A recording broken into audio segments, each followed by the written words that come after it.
11 ദിവസം നീണ്ട ശശമംഗള മഹായാഗത്തിന് കൊല്ലം പതാരത്ത് അവസാനമായി. മഹാമണ്ഡലേശ്വർ പ്രഭാകരാനന്ദ സരസ്വതി മഹാരാജന്റെ നേതൃത്വത്തിൽ 108 പ്രമുഖ സന്യാസികളാണ് യാഗത്തിന് നേതൃത്വം നൽകിയത്.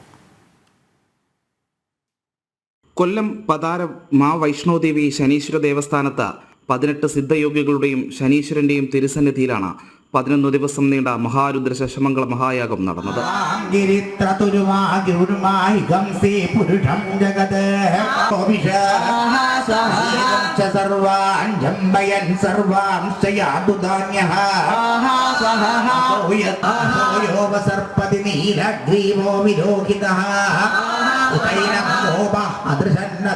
മഹാഗണപതി ഹോമം മുതൽ ദീർഘമാംഗല്യ സിദ്ധി ഹോമം വരെയുള്ള ഹോമങ്ങളും യാഗദിവസങ്ങളെ ധന്യമാക്കി.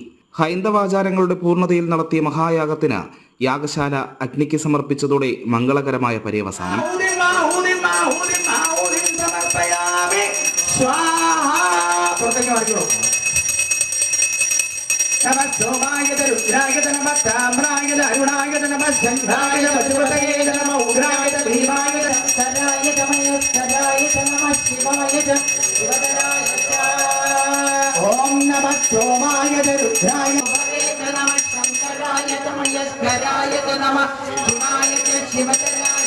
മഹാമണ്ഡലേശ്വർ പ്രഭാകരാനന്ദ സരസ്വതി മഹാരാജന്റെ നേതൃത്വത്തിൽ 108 സന്യാസികളാണ് മഹായാഗത്തിന് കാർമ്മികത്വം വഹിച്ചത്.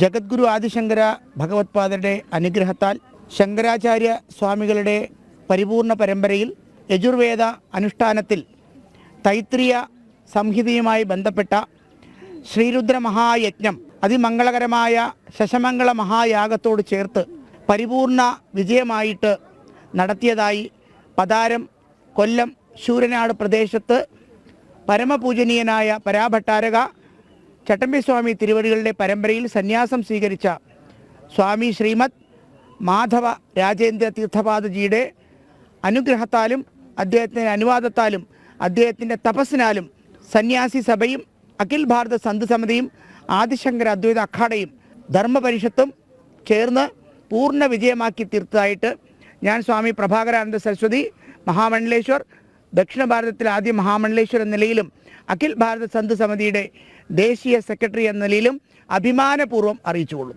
ലോകശാന്തിക്കും സമാധാനത്തിനും സർവ്വരോഗ നിവാരണത്തിനുമെല്ലാം ശശമംഗള മഹായാഗം സഹായിക്കുമെന്നാണ് വിശ്വാസം. എഴുതപ്പെട്ട ചരിത്രത്തിലെ ആദ്യത്തെ ശശമംഗള മഹായാഗം എന്ന പ്രത്യേകതയും കൊല്ലം പതാരത്ത് നടന്ന യാഗത്തിനുണ്ട്. ജനം, കൊല്ലം.